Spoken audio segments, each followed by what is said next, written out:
Alright, today we're going to learn about a new mathematical expression that we haven't worked on before. That rule is the order of operations. Now this rule is used to clarify which procedures should be performed first in a given mathematical expression. I want everyone to do well in the final assessment, and doing well comes from taking good notes, reviewing them nightly, and making revisions as needed. Good study skills will help you to do better. So that's what we're going to focus on today during the introduction of the order of operations, is taking good notes. Now I don't expect you to write down and remember everything I'm going to say today. Instead, I have prepared a handout which will hopefully make this lecture more interesting and also help you to take better notes today. Now I'm also going to be asking questions. Here's a copy of the handout. I want you to remember that no answer is incorrect as long as you're thinking and expressing your ideas. Now I'm going to follow an organizational pattern that will help you to remember the steps involved in using the order of operations. On this handout, I have left appropriate space for you to copy down the problems I am going to solve. So you can see there's plenty of space on this handout. So I want you to copy down the problems and use this handout that I'm giving you today. Now I'll be reminding you throughout the lecture when I want you to be taking notes and when I want you to be paying attention to the steps and procedures that I'll be demonstrating. I know it's hard to listen and write at the same time while I'm lecturing, particularly when I'm showing you a new math procedure. And I encourage you to review your notes nightly, make revisions as we continue learning the PEMDAS steps. That's what this is for right here, and we'll talk about that more in just a moment, for solving this type of a math problem. Now I'll display this order of operations strategy skills chart on the wall. It's going to be right up over here on the wall. Everyone's going to be able to see it. Now I'll also explain this chart in more detail as we work on the problems. But this will be displayed. It will stay up throughout the year. We'll use this chart during quizzes and as we're working on the problems in class, but I will be taking it down for the final assessment. So it's very important that you take good notes and make the necessary revisions. Therefore, you will perform better on your homework and on quizzes. All right, so let's go ahead and get started.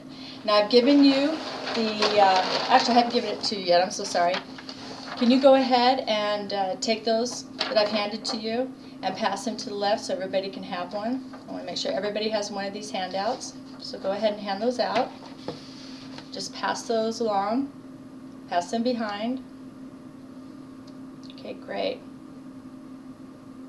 All right. So everybody has one? Does anybody need one?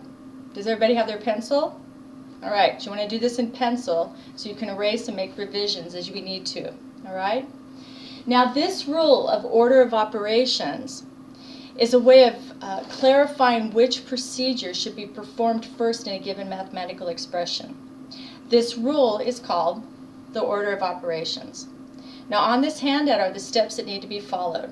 Now your handout is identical to what I have here up on the board.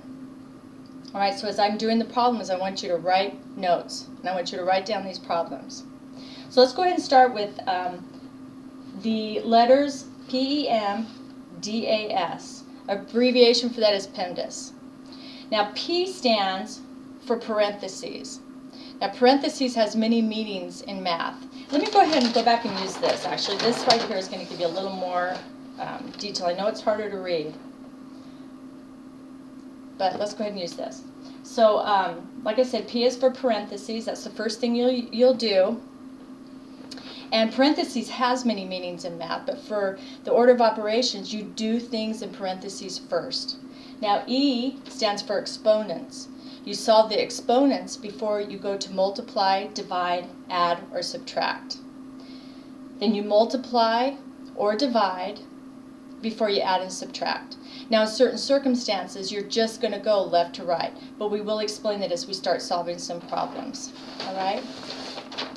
Now a way of helping you with that mental organization and recall is using the first letter and putting those letters into a series of words. Those are called acronyms. And most of you should be very familiar with that. That's something you've probably learned back in elementary school. Does anybody have a question on what an acronym is? Yes. An example. All right. So an example of an acronym is VIP. We see that in a lot of different places. VIP stands for very important person. That's a way of remembering what that means is that VIP. So we're going to use the same type of thing with this PEMDAS in math. We'll do this by memorizing this little phrase at the bottom here, which each letter is starting those words. Please excuse my dear Aunt Sally. So you just need to remember by saying that. Please excuse my dear Aunt Sally. That reminds you that it's P-E-N-D-A-S in that order. Now that is included at the bottom of your handout. Your handout looks just like mine up on the board here. So go ahead and make any notes you need to on that paper about that acronym, please excuse my dear Aunt Sally. Now remember, I've posted the skills chart on the classroom for remembering these steps, so I don't expect you to memorize them before our quiz on Friday. But I do expect you to copy down the problems and the solutions that I'll be working on the board here. And I want you to put these problems down on your handout. So let's go ahead and start with the first one. Let's start with a simple one to begin with. Okay, we're going to do, this will be the first one.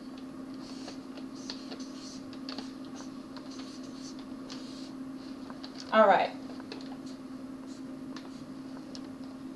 Now, if we follow the order of operations, the first thing is to remove the parentheses. If we remove these parentheses, we're going to have 6 times 8. We remove these, which becomes the 8. So 6 times 8. 6 times 8, I ran out of room here. So the answer to that first one is 48. All right, we've removed the parentheses first. Now let's try another problem. Does anybody have any question about this to begin with? Or excuse me, before we move on to the next problem? All right, that's right. This one's pretty simple. Now we're going to complicate it just a little bit. We're going to throw in an exponent. All right? So the next one we're going to have here now is, let me move over here so we have plenty of room. We're going to do 5 times 2 squared. All right? So that's this problem. Now if we follow the order of operations, there's no parentheses, so the parentheses doesn't apply. Is there an exponent? Yes, we have an exponent right here. 2 squared. So it's 5 times 2 squared, which is 2 times 2, which is 4. Now, if we follow the order of operations, the next thing is to multiply, which is quite easy. There's only one thing there. So we know that 5 times 4 equals 20.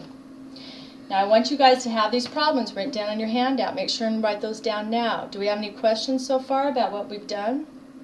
Okay, let's move on to another one then. All right, so now we're going to do a next step here. We're going to do 2 plus 5 times 3 equals. Now, if we follow the order of operations, there's no parenthesis, there's no exponent. Next step is multiply, divide before we add and subtract. So if we look here, we have a multiplication problem. So we're going to do 2 plus 5 times 3.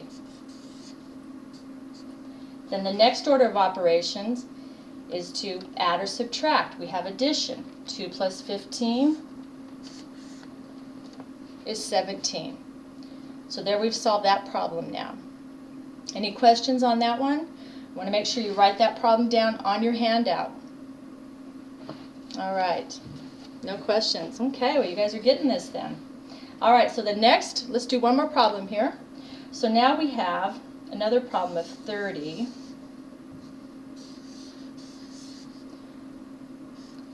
divided by 5 times 3. So now looking at this problem, if we go by the order of operations, we have no parentheses, we have no exponents. Multiply or divide before we add and subtract, we do have multiply and divide. How do we know which one to do first? We go back to this, just go left to right. So we start then with going to the left. So the first problem we're going to do first is we're going to do 30 divided by 5. So we come up with 6. now times 3. So the next order of operations, of course, is to do multiplication. 6 times 3 would come up with 18. Right, I want everyone to write that problem down. Now you notice here, you should be underlining what section you need to do first, just as a reminder to yourself. All right, we'll do one more problem now. So now we have 10 minus 8 divided by 2 plus 3. All right, so if you look at this now, we're going to be doing the order of operations. Do we have a parentheses? No, we have no parentheses. Do we have any exponents? No, we don't have any exponents. Do we have any multiplication? No. Division? Yes, we have division. So let's underline that. So it equals then 10 minus 4 plus 3. So the next thing now is addition or subtraction. We're not sure which one to do. We go back to otherwise just go left to right. So we start left to right. So we're going to take 10 minus 4, which equals 6, plus 3. Go back to our order of operations. The only thing we have to do is addition. So 6 plus 3 is 9. Final answer 9. All right, make sure you have all these problems on your handout. I expect every one of these lines to be filled now with these examples of problems I've given you. Now, I want you to remember by saying, please excuse my dear Aunt Sally. That's how you remember that order of